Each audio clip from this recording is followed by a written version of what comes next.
Bom dia, são 4h43 da manhã. Já preparei aqui o meu café e o cafezinho só, vou tomar só um de jejum mesmo, tá? Porque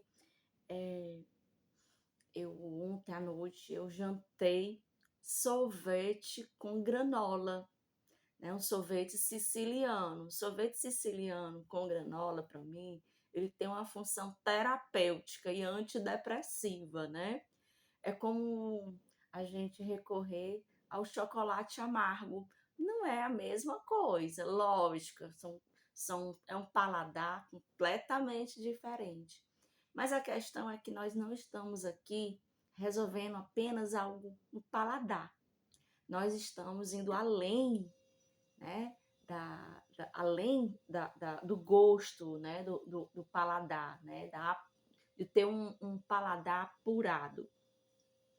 Então, assim, quando a gente escolhe uma refeição antidepressiva, né? Desde as sopas detox e as nossas refeições preferidas, né? Isso não é uma função só no paladar. Isso vai primeiro para o cérebro, né?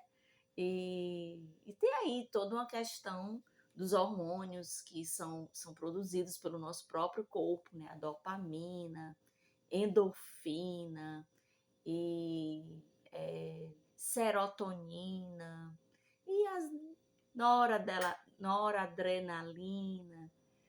Então, assim, são vários hormônios que são produzidos pelo nosso próprio metabolismo, pelo nosso próprio organismo, né? Pelo nosso próprio sistema imunológico, porque não dizer assim, né? Porque uma coisa é uma coisa só, né? Então, assim, hoje eu já fiz o meu café, vou fazer só um desjejum hoje, só apenas um desjejum. Estou perdendo meus traços de adolescente e estou focando na minha maturidade de cinquentona, né? Então, 50 anos de idade requer digamos, é um novo processo de adaptação a novos hábitos de vida, né? Ninguém adquire um hábito de um dia para o outro. Um hábito saudável, um bom hábito, ele não é construído de um dia para o outro. Existe todo um processo até a gente conseguir colocar aderir um novo hábito no nosso dia a dia, nosso estilo de vida, na nossa filosofia de vida, né? Então, um cafezinho aqui tomar com vocês. Gente, sabe por que eu tomo esse café desse tamanho aqui? Então, sabe por que eu uso essa xícara desse tamanho aqui? Porque não é um café, digamos, aquele café que é o café moído, né? Moído, passado. Se fosse um café moído, passado, lógico que eu não preciso de uma quantidade dessa, né? Existe a xícara menor para usar o tipo café expresso, café moído, o café passado, ele já tem uma consistência menos forte do que o café expresso, que é moído na hora, né? Então, assim, essas diferenças dos cafés para o paladar, cada pessoa tem as suas preferências, né? Então, eu estou passando por um processo de adaptação, de diminuir a cafeína no meu dia a dia, na minha rotina. Então, por isso que eu estou usando o café solúvel com a canela e o adoçante. Por isso que fica parecendo um chafé, né? Então, o chafé eu tô colocando nessa xícara, porque na verdade não é um café que é expresso e que seja um teor mais apurado, né? Digamos assim, mais puro. Então, se fosse um café com um teor mais puro, expresso, moído na hora, lógico que não há necessidade de uma xícara desse tamanho. Só que isso aqui é um café solúvel com chá e adoçante. É como se fosse um chá-fé. Literalmente é um chafé. Então, já é 5 horas da manhã. Hoje, 5 de novembro de 2024, 80ª semana de Bare Minimum Monday and Friday. Hoje é um dia bem especial, bem interessante, porque todos os dias são. Mas no mundo globalizado, nós temos temas, pautas relevantes que não podem passar em branco. Hoje é eleições nos Estados Unidos, né? United States, né? United States. Gente, eu sou péssima com pronúncia. Meu inglês, o inglês que eu fiz no Dynamic English Course até o 5º semestre foi apenas mais assim, focando no inglês instrumental, porque eu fazia vestibular e eu escolhi o inglês, né? Tinha escolhido o inglês para fazer o meu vestibular. E então, o meu inglês que eu aprendi foi um inglês instrumental, um inglês mais técnico. Tudo bem, o Dynamic English Course, aqui no bairro de Fátima, que eu fiz até o 5º semestre, é para conversação, era para pronúncia, tudo, né? Gramática, todas essas questões.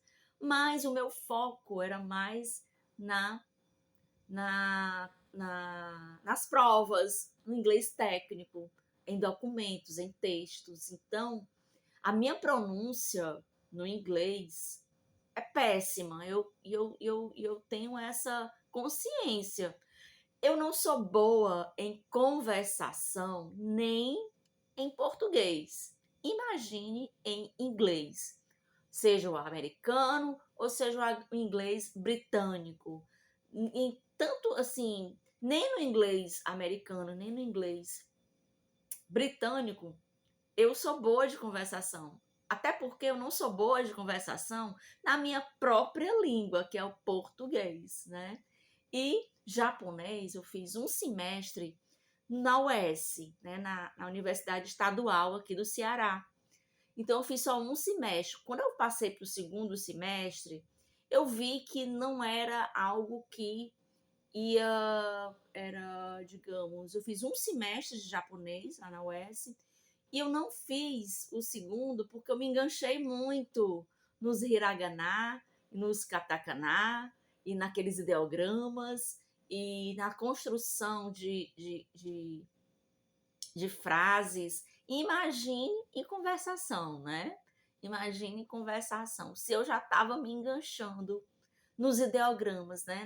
Nos hiragana e nos katakanas, eu já tinha consciência que era um desafio, assim, para o momento que eu estava vivendo, eu era vestibulanda, né? Eu estava num momento de estudando para o vestibular, fazia inglês e fazia japonês na UES, né? Então, eu precisava focar nas minhas prioridades. A minha prioridade era focar nas provas do vestibular. Vestibular, não era Enem, né? E foi assim que eu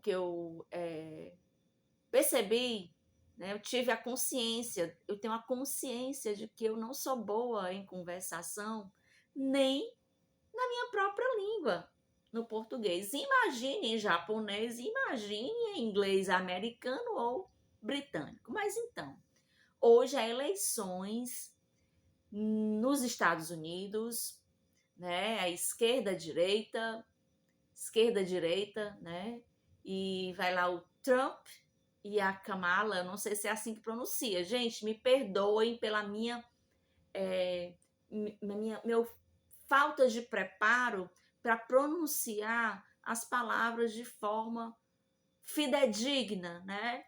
Porque assim eu pronuncio como eu leio, né? Mas eu leio, e quando eu leio uma palavra, mas eu não escuto essa palavra, não escuto essa palavra verbalizada, nós hoje temos no Google uma função super interessante, que é fazer, né, ouvir a pronúncia das palavras naquele tradutor de textos, né, tradutor de palavras no Google, né?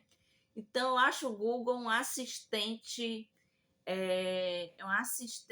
que é mais eficaz do que a Alexa, tá? Por que é mais eficaz que a Alexa? Porque eu preciso trabalhar os meus neurônios, as minhas boas sinapses, as minhas boas neuroplasticidades para fazer a busca das pesquisas que eu quero. Aí lá, a gente faz uma pesquisa no Google, sai um monte de coisa. A gente vai precisar fazer o filtro do que é que a gente quer, né? Com aquela busca do Google. Gente, o perigo da inteligência artificial é isso. Porque nem sempre a pesquisa ela vai estar de acordo com as buscas que a gente está fazendo naquelas palavras-chave, naquelas recuperações de dados, de informações, né? Então, assim, 11 minutos. Então, assim, eu vou priorizar muito, contextualizar muito isso. Então, a inteligência artificial, a inteligência artificial, ela é para auxiliar e não para fazer todo o trabalho das questões informacionais, né? Então, assim, tem pessoas que estão muito enganadas em relação à inteligência artificial. Ainda assim, para a inteligência artificial funcionar, ela precisa do trabalho humano, porque o trabalho humano é que vai fazer essa triagem do filtro do que é válido, do que é excesso, do que é o foco, do que é essencial, do que é a síntese, né, da informação que a gente está buscando. Então, gente, a inteligência artificial vem para melhorar, mas ela não vem para fazer o trabalho completo, porque ainda assim a inteligência artificial precisa do trabalho humano, do cérebro humano, do cérebro racional, né? Então, hoje eleições nos Estados Unidos. E isso reflete no mundo globalizado, no mundo inteiro, né? Então, é uma pauta que não pode passar em branco, né? Eleições entre o Trump e a Kamala, né? Então, assim, pseudo a gente pode falar que é esquerda e direita, né? Bem, não tem como dizer que é diferente, é a direita contra a esquerda, né? E aí, boa votação a todos os americanos, a todos cidadãos, né? Que hoje também tem uma segunda, né? Uma segunda identidade, uma segunda cidadania, né? E é isso, né? Vamos torcer para que tudo seja em prol de um mundo mais justo, sem guerras e respeitando o livre-arbítrio do próximo, de todas as pessoas. E é isso, gente. Boa votação. A eleição dos Estados Unidos reflete no mundo globalizado, no mundo inteiro. Boa votação, americanos e cidadãos americanos.